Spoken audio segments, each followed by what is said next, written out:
Allez, salut les amis, c'est parti pour la matinale du lundi. Il est 8h44, fraîchement levé. On commence directement par Bitcoin sur le daily. Je ferme ceci, hop, daily, voilà. Donc, toujours dans cette structure haussière, structure interne toujours baissière, order flow toujours baissier. Toujours dans ce scénario ici, d'accord, que j'ai expliqué de maintes fois dans les matinales précédentes. Donc, toujours pas de mitigation de ce supply. Par contre, on a fait quelque chose d'intéressant là. C'est qu'on a fait une prise de liquidité acheteuse. Comme ceci, d'accord. Donc là, éventuellement, alors je vais effacer ceci parce que ceci, on n'a plus trop besoin pour le moment. Ah, attendez. Ok, il y en a deux. Il y en a un sur le H4 et un sur le daily. Je vais le laisser parce que ça mange pas de pain. C'est quand même une prise de liquidité vendeuse ici qui est toujours pertinente, on va dire. Mais donc, ce que je disais, c'est qu'ici, on a eu une prise de liquidité acheteuse, d'accord? Et vous savez que toute prise de liquidité, c'est potentiellement pour alimenter un mouvement dans le sens inverse, d'accord? Donc voilà, en gros, mon scénario bleu, potentiellement sur le point de se réaliser, en tout cas, continuer à se dérouler. Donc bearish pour le moment en tout cas. Maintenant on peut très bien, tout est possible, on peut très bien repartir à la hausse pour aller faire une mitigation du supply ici ou même du supply au-dessus, d'accord? Dans tous les cas là on est baissier de par l'order flow, donc on cherche uniquement des shorts et on attend que le scénario se déroule ou pas. On passe sur le H4. Sur le H4, laissez-moi voir, ça je vais l'enlever déjà. Hop. Caché, tac, tac. Voilà. Donc sur le H4 c'est encore plus flagrant.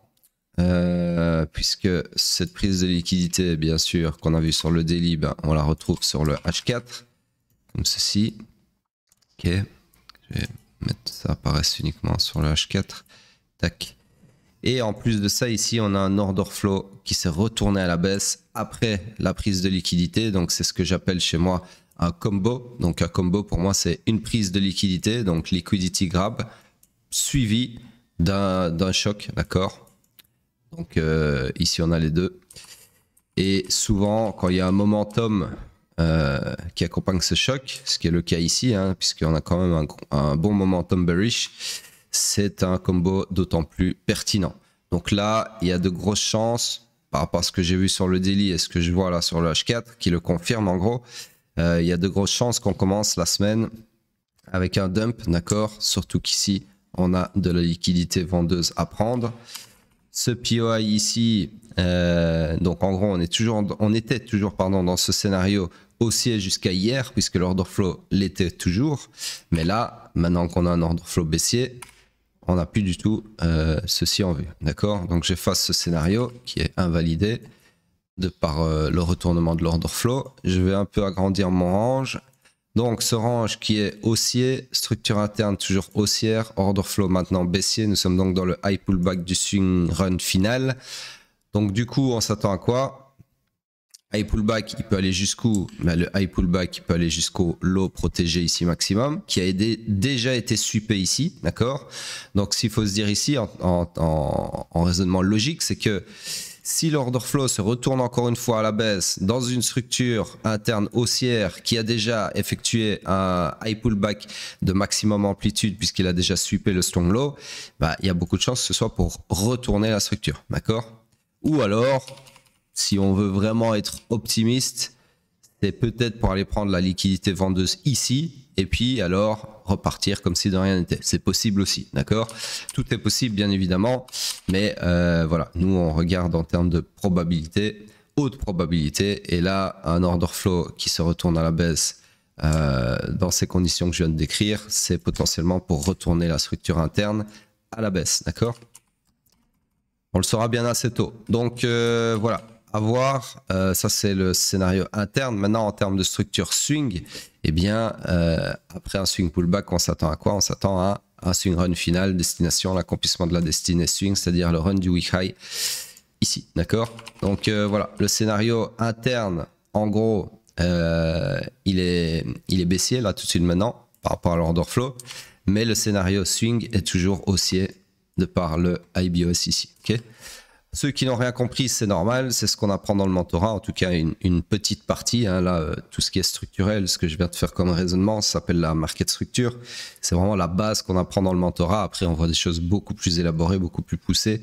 Et le tout constitue notre edge sur les marchés. Donc, ceux qui sont intéressés, encore une fois, tous les liens sont dans la description. Pardon. Ceux qui veulent trader les cryptos sans KYC, je rappelle que tout ça est faisable également aussi de nos jours. Vous pouvez oublier Binance, vous pouvez oublier Bybit, etc. De nos jours, on a Hyperliquid qui est bien mieux que tout ça et sans KYC. Donc, encore une fois, les liens sont dans la description. Sur ce, je continue avec le M15. Donc, sur le H4, attendez, j'ai oublié un truc quand même. Quel est le scénario? Pour le moment, comme je viens de l'expliquer de long en large, on cherche des shorts, d'accord? Mais on n'a pas de POI à shorter. En tout cas, pas à proximité du price action. Donc, le seul POI que je vois à shorter, il est là au-dessus. OK? Mais si on l'atteint, ça nécessitera forcément un retournement d'order flow à la hausse, entre-temps en tout cas. Donc, ce n'est pas un POI qui m'intéresse. En tout cas, ce n'est pas un scénario. Là, comme ça, ce n'est pas un scénario que j'ai envie d'exploiter. D'accord? Puisque, en gros, pour aller là au-dessus, ça nécessitera un retournement de l'order flow à la hausse. Donc, à ce moment-là, je chercherai déjà plus des shorts, je chercherai des longs. Donc, c'est pour ça que ce genre de scénario ne m'intéresse pas. Ceux qui nécessitent des retournements d'order flow, en déant leur accomplissement, ce ne sont pas des scénarios que je qualifie de haute probabilité. Donc là, tout de suite maintenant, on cherche des shorts, mais il n'y a rien à short. Okay, et d'ailleurs, je viens de me rendre compte que le POI le plus proche du price action n'est pas celui-là, mais bien celui-ci. Autant pour moi. Et alors, ce qui est intéressant, c'est que ce POI ici est imbriqué dans un POI daily. D'accord? Donc voilà, il y a quand même des chances qu'on y aille, hein, parce qu'on a quand même deux POI imbriqués ici, les uns dans les autres. Maintenant, on a constitué ici cette prise de liquidité, a constitué deux lignes du semaine vers ces POI justement. Donc, il y a des chances qu'on fasse un truc comme ça. Et puis alors, peut-être continuer la baisse, d'accord? Bref, de toute façon, là, pour le moment, il n'y a rien à faire, je viens de vous le dire. Tout est baissier, on cherche des shorts, mais il n'y a rien à shorter, d'accord? Vous allez me dire, ouais, mais pourquoi pas un scénario comme ça? Pour la même raison que l'autre juste avant, parce que si le prix fait ça, ce segment-là nécessitera un retournement de l'order flow à la hausse puisque le point de choc futur, il est ici. Ok, voilà, donc à ce moment-là, je chercherai des longs et pas des shorts. Voilà pourquoi ce scénario ne m'intéresse pas. On passe sur le M15, pardon. Alors je guéris, hein, je vous rassure, mais j'ai encore des petits résidus de ce refroidissement. Alors, structure M15, laissez-moi être précis. Hop, voilà. J'agrandis ma structure baissière, d'accord? Donc structure baissière ici, ok.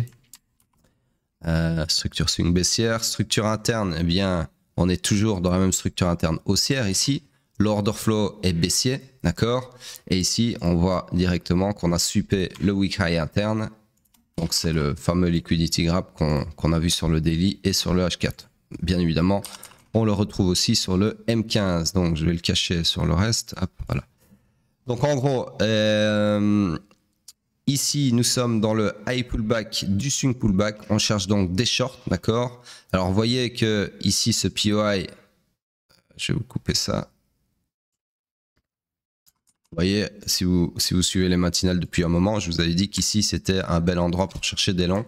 Et au final, dès qu'on est venu faire une mitigation, boum, super long à prendre ici, d'accord? Et on a été chercher, le haut de la session asiatique ici.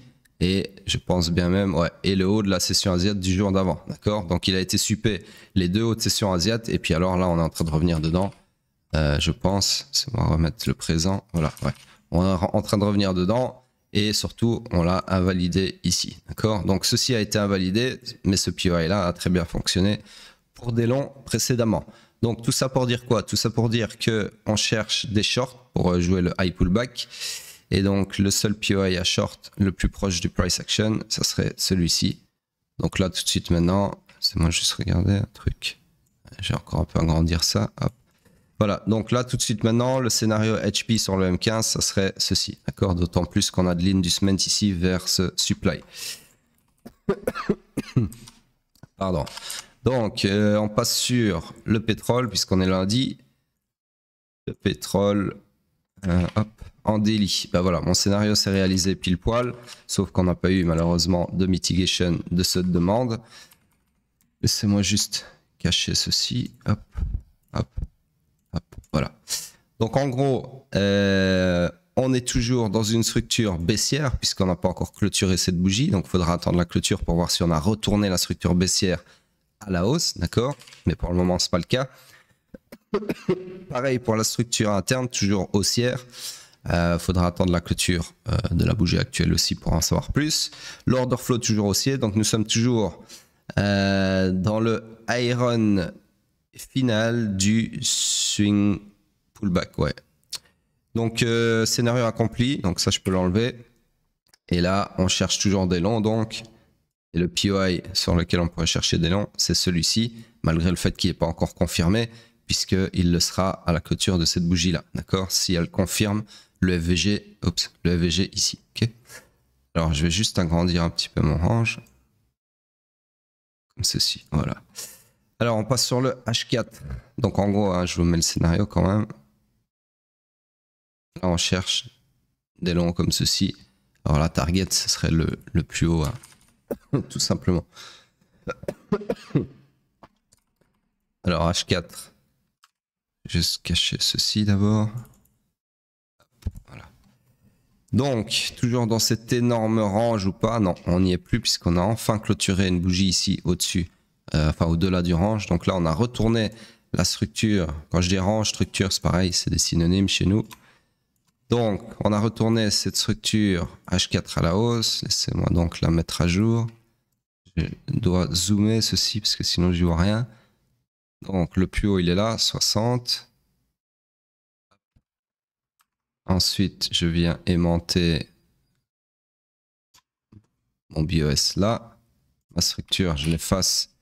Et pour le moment, donc ça aussi j'efface, ça ne m'intéresse plus. Pour le moment ma structure, petite seconde, est haussière. Je vois plus mes touches avec le micro, voilà. Donc, je sais pas si ça va aimanter, ouais c'est bon. Voilà le nouveau range, la nouvelle structure swing dans laquelle nous sommes. H4 comme ceci, ok. Donc tout ceci, ça m'intéresse plus, hop. En termes de structure interne, si je zoome, il n'y a rien pour le moment qui m'intéresse après le BOS, d'accord. Mon scénario H4, bah, il s'est réalisé comme le daily, mais il n'y a pas eu de mitigation, malheureusement, pas de retracement. Donc tout ça pour dire que on est BOS haussier, order flow haussier. Attendez, laissez-moi cacher tout ceci.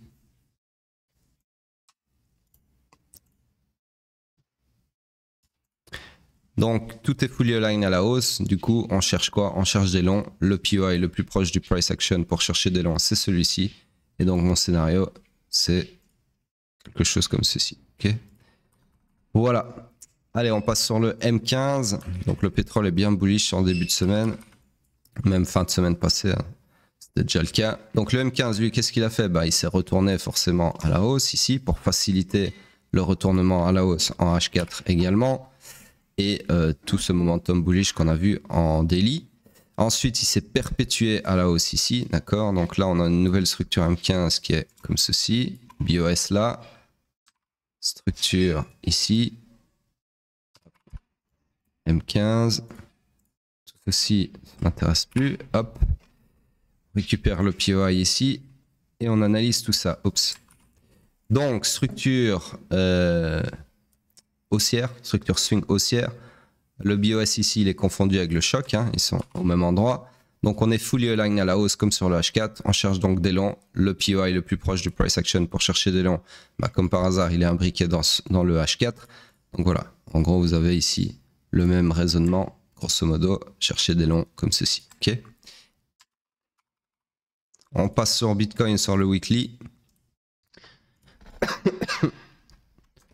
Donc sur le weekly, on a eu la clôture que je pensais qu'on allait avoir, c'est-à-dire une clôture d'indécision, puisque cette bougie est plutôt un doji, mi-doji, mi-bearish. Hein. Enfin, en tout cas, elle ne nous apporte pas grand-chose, mais elle a quand même eu le mérite de faire deux choses intéressantes. C'est un, sweeper la liquidité acheteuse et de resuper la liquidité vendeuse, d'accord, qui avait déjà été supée ici auparavant. Donc voilà, maintenant on va voir. C'est-à-dire que d'un point de vue structurel, nous sommes toujours haussier, fully aligned à la hausse, d'accord, mais on est aussi tout proche d'un changement d'order flow baissier sur le 88 800. Donc là, ça va vraiment dépendre de la bougie actuelle, à savoir est-ce que... alors, il y a 3 scénarios possibles selon moi. C'est 1, on va aller chercher la liquidité sous la bougie de la semaine passée, et puis alors on va partir, on va se servir de cette liquidité vendeuse récupérée ici pour alimenter un mouvement haussier et donc la suite de la hausse. Ça, c'est le bon scénario, en tout cas le scénario bullish. Ou alors on va faire le contraire, on va aller chercher la liquidité acheteuse ici. Je ne sais plus si j'ai dit acheteuse ici, mais ici c'est vendeuse bien évidemment, c'est un lapsus. Donc on va aller chercher la liquidité au-dessus de la bougie de la semaine précédente pour alimenter la suite de la baisse, d'accord? Ou alors on va tout simplement continuer à la baisse comme si de rien n'était, puisque ici on a pas mal de liquidités vendeuses à aller récupérer, et là on a récupéré quand même vachement beaucoup de liquidités acheteuses, d'accord? Donc voilà, moi personnellement je le vois comment? Je le vois comme mon scénario, c'est-à-dire pour moi on est toujours dans le segment ici en bleu, on va quelque part par ici, d'accord? Et puis alors potentiellement un rebond ou pas, mais ça, une fois qu'on a accompli ce scénario là, on aura choqué à la baisse, donc là tout ça, vous pourrez oublier la suite du segment, la partie rebond. Pourquoi? Parce qu'on sera sur un order flow baissier, donc on cherchera des shorts, d'accord? Donc là, je vous le fais grosso modo. Moi, ce que je vois arriver, c'est, je peux vous le faire comme ça. Attention, hein, ici, c'est pas, je ne dis pas que c'est ce qui va se passer. Hein, je suis pas voyant, c'est pas mon boulot. Je suis pas là pour vous lire l'avenir, ok? Je suis là pour vous dire ce qui est potentiellement en termes de probabilité faisable, d'accord? Donc laissez-moi mettre ça hop, en rouge. On voit rien du tout. Ah oui, c'est parce que... Ok, voilà. Donc pour moi, je vois bien un truc comme ça. Ensuite, je vais récupérer ceci. Hop.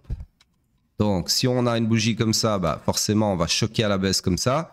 Donc là, le petit triangle sera vers le bas, hein, mais bon, je n'ai pas le temps de... Je vais pas vous faire un petit triangle vers le bas, vous avez compris. Et donc à ce moment-là, ce que je veux dire, c'est que par rapport à mon scénario en bleu, je chercherai par exemple non plus des longs, mais bien des shorts, d'accord? Donc mon scénario, au lieu d'être, je vais l'effacer, comme ça, vous comprenez bien ce que je veux dire. Donc en gros, mon scénario, il serait comme ça. Donc ça veut dire que oui, on aurait potentiellement un rebond ici, mais ce serait pour aller encore plus bas, ok? Donc voilà, moi c'est un truc comme ça que je vois si on choque à la baisse, d'accord?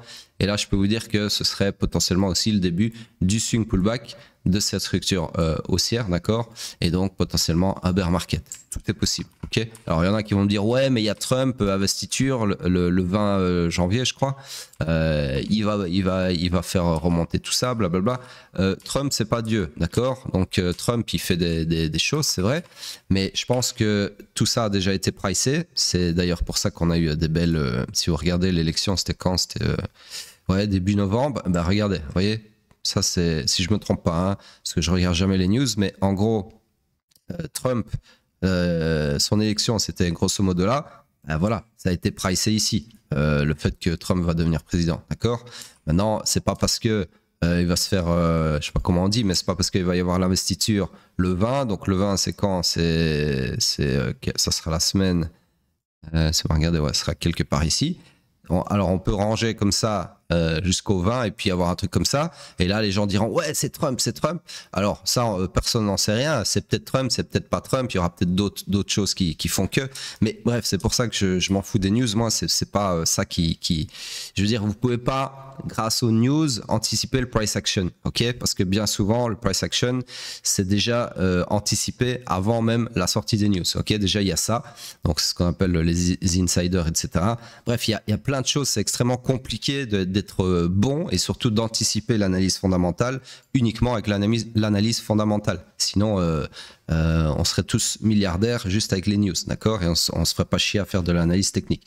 Donc, l'analyse technique, c'est un peu plus compliqué, mais ça vous permet d'anticiper notamment l'analyse fondamentale, c'est-à-dire les news, et surtout de ne pas en avoir besoin. Moi, ça fait quand même maintenant presque 8 ans que je suis sur les marchés. Je rappelle que j'ai envie, que je suis full-time, etc. Et jamais, je dis bien jamais, j'ai pris un trade sur base d'une news, ok? Et d'ailleurs, je ne regarde jamais les news. C'est très très rare, ok? Donc, arrêtez de croire que les news, c'est ce qui fait bouger le prix. C'est plutôt le contraire, d'accord? Donc voilà, bref. Après, c'est l'éternel débat. Hein. Il y en a qui maintiendront jusqu'à la mort que ouais, les news, c'est les news, ça sert, etc. Non, ça sert à rien du tout. Et j'en suis la preuve vivante, d'accord? Trader profitable qui ne regarde jamais les news et qu'on n'a rien à foutre, ok? Donc bref, tout ça pour dire que sur le weekly, c'est ce à quoi je m'attends. Maintenant, laissez-moi relire ce que j'avais mis ici. Ouais, bon là, en gros, j'avais dit qu'on avait sweepé ici la liquidité vendeuse, d'accord? Mais entre-temps, on a eu deux autres sweeps, un de la liquidité acheteuse et un de la revendeuse, enfin, un resweep de la vendeuse. Donc ceci, voilà, je pense que je vais quand même le mettre à jour sur Twitter, pour ceux qui ne suivent pas les matinales. Mais voilà, pour le moment, on est toujours haussier, mais je pense qu'il y a quelque chose qui nous pend sous le nez. Ou pas. Ça va vraiment dépendre des prochaines semaines. Il faut regarder la tranche de bougie. Là, pour le moment, comme je vous ai expliqué dans les matinales précédentes, on a juste des concepts de liquidité qui nous orientent un peu plus à la hausse ou à la baisse, mais c'est pas très clair. Et puis, d'un point de vue structurel, on est toujours haussier. Donc, c'est un peu, j'ai pas envie de dire 50-50, mais presque. OK? Voilà. Et puis surtout, hein, grand concept que je ne répète pas assez ces temps-ci, les arbres ne montent pas au ciel. Hein. Donc, quand on voit un truc comme ça, faut arrêter de croire qu'on va continuer à monter comme ça et que toutes ces imbalances ici ne seront jamais comblées. Le marché, c'est pas comme ça qu'il évolue, d'accord? Les arbres ne montent pas au ciel. Retenez bien cette phrase-là, ça vous sauvera de beaucoup de pertes. Sur ce, on regarde vite fait la dominance, c'est ça que je voulais voir. Voilà, malheureusement, la dominance, elle lâche pas l'affaire. On a carrément repris les 58% et on est en train de pousser encore. Donc, je ne sais pas où ça va, mais ça va pas dans le sens où on voudrait, en tout cas. Donc là, on est toujours sur un order flow baissier. Donc, j'ai toujours ce scénario-là qui est valide. Mais voilà, la dominance, pour le moment, on peut voir un genre de triangle comme ceci, mais rien de très concret pour le moment. Ok, donc j'attends vraiment qu'il y ait un moment où elle décroche, mais là pour le moment c'est plutôt du surplace, hein, comme j'ai expliqué hier. En tout cas sur le daily c'était plutôt ça. Ok, voilà, sur ce, rien d'autre à dire les amis. Début de semaine assez incertain et on va voir ce que la semaine nous apporte. À plus tard.